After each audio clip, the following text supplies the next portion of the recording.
Ishtar's Descent into the Underworld, from the Library of Ashurbanipal, 7th century BC. To the land of no return, the land of darkness, Ishtar, the daughter of Sin, directed her thought.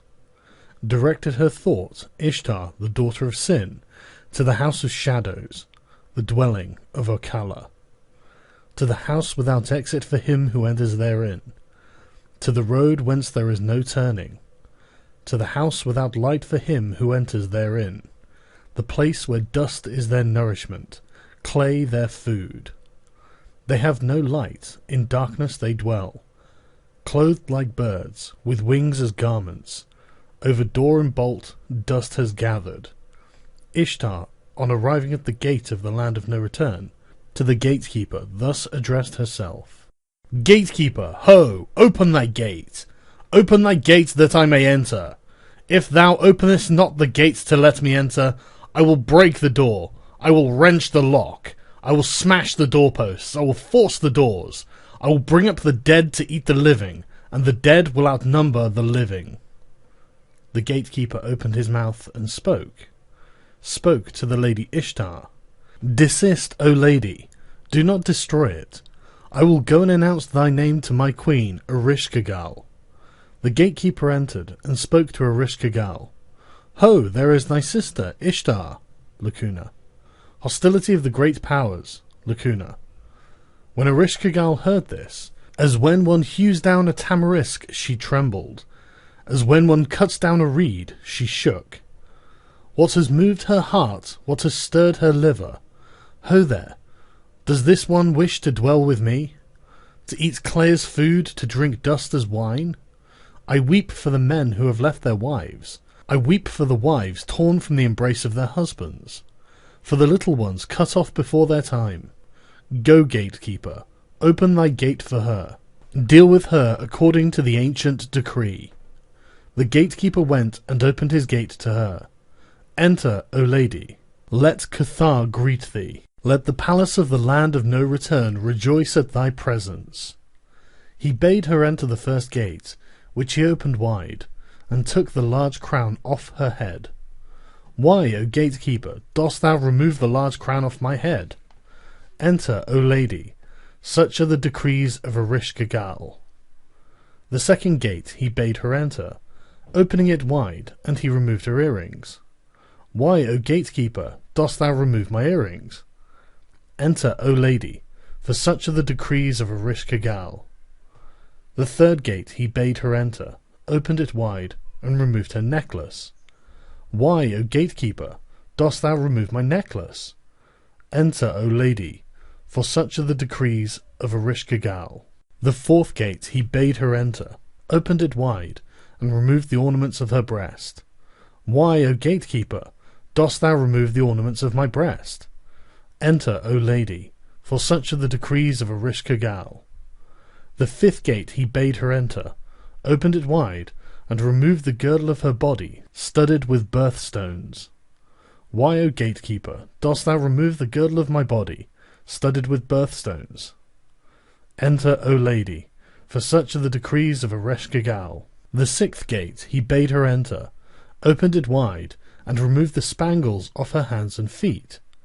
Why, O gatekeeper, dost thou remove the spangles off my hands and feet?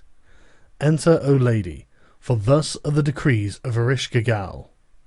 The seventh gate he bade her enter, opened it wide, and removed her loincloth. Why, O gatekeeper, dost thou remove my loincloth? Enter, O lady, for such are the decrees of Erishkigal. Now, when Ishtar had gone down into the land of no return, Erishkigal saw her, and was angered at her presence. Ishtar, without reflection, threw herself at her in a rage. Erishkigal opened her mouth and spoke. To Namtar, her messenger, she addressed herself. Go, Namtar, imprison her in my palace. Send against her 60 disease to punish Ishtar. Eye disease against her eyes, disease of the side against her side, foot disease against her foot, heart disease against her heart, head disease against her head, against her whole being, her entire body. After the lady Ishtar had gone down into the land of no return, the bull did not mount the cow, The ass did not approach the she-ass. To the maid in the street no man drew near. The man slept in his apartment, the maid slept by herself. The countenance of Papsukal, the messenger of the great gods, fell. His face was troubled. In the mourning garb he was clothed, in soiled garments clad. Shamash the sun-god went to Sin the moon-god, his father, weeping. In the presence of Ea, the king, he went with flowing tears. Ishtar has descended into the earth and has not come up. The bull does not mount the cow. The ass does not approach the she-ass. The man does not approach the maid in the street. The man sleeps in his apartment, and the maid sleeps by herself. Ea, in the wisdom of his heart, formed a being. He formed Ashu-shu-namir, the eunuch. Go, Ashu-shu-namir, to the land of no return. Direct thy face. The 7 gates of the land without return be opened before thee. May Erishkigal at the sight of thee rejoice. After her heart has been assuaged, her liver quieted, invoke against her the name of the great gods. Raise thy head, direct thy attention to Kalziku's skin. Come, lady, let them give me the Kalziku skin, that I may drink water out of it. When Erishkigal heard this, she struck her side, she bit her finger. Thou hast expressed a wish that cannot be granted. Go, Ashu-shu-namir, I curse thee with a great curse. The sweepings of the gutters of the city be thy food, the drains of the city be thy drink, the shadow of the wall be thy abode, the thresholds of thy dwelling place, drunkard and sot, strike thy cheek. Erishkigal opened her mouth and spoke. To Namtar, her messenger, she addressed herself.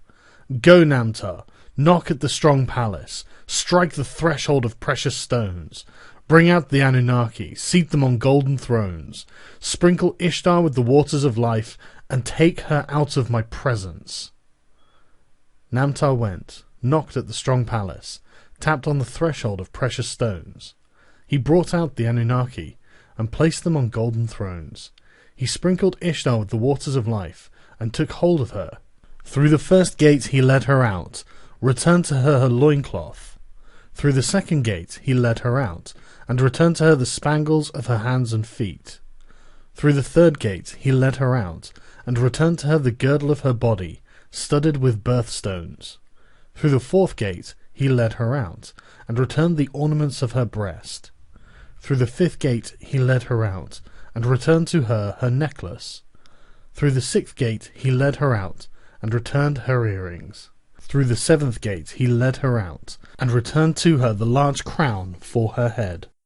If Ishtar will not grant thee her release, to Tammuz, the lover of her youth, pour out pure waters, pour out fine oil, with a festival garment deck him, that he may play on the flute of lapis lazuli, that the votaries may cheer his liver. Belaili, the sisters of Tammuz, have gathered the treasure, with precious stones fill her bosom.